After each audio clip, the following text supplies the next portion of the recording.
নমস্কার, রান্না বাই রত্নাতে আপনাদের সকলকে স্বাগত। আজকে আমি একটা হেলথ ড্রিঙ্ক সকালবেলা উঠে বাচ্চাদের যদি আপনারা এইভাবে খাওয়ান তো খুব ভালো হবে।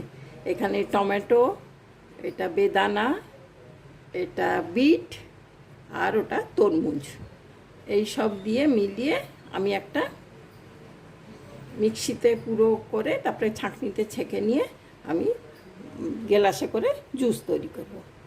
এটা বাচ্চারা অনেক সময় ফল খেতে এত এইসব চায়ও না, তো বিটের রসটাও ভালো, টমেটো, আর যদি গাজর থাকতো, একটু শীত এখন তো গরম পড়ে গেছে, যদি গাজর পাওয়া যায় গাজরও দিয়ে দেবেন, খুব ভালো হবে এটা একটা।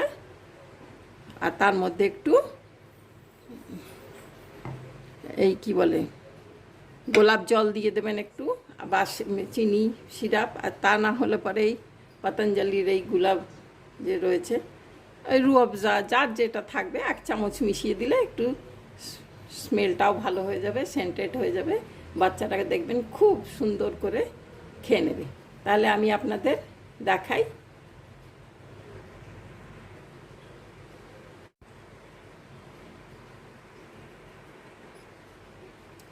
এইভাবে ছেঁকে আপনাদের আমি দেখিয়ে দিলাম দুটো গেলাসে,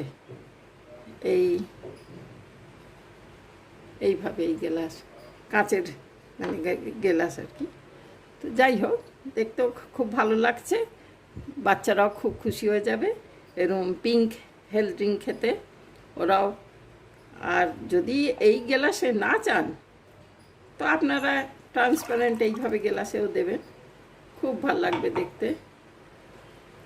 এই গেলাসে পুরো দেখতে পাওয়া যাচ্ছে, বাচ্চারা যা ভালোবাসবে তাই দেবেন এইভাবে। ঠিক আছে, এই গ্লাসগুলো আমি এই সব খাবার জন্য, এই লাসি টাসি খাবার জন্যই কিনেছিলাম। ঠিক আছে, তো এতে রুয়াবজা মিশিয়ে দিলাম, ওই রুয়াবজা মানে গোলাপ শরবত পতঞ্জলির।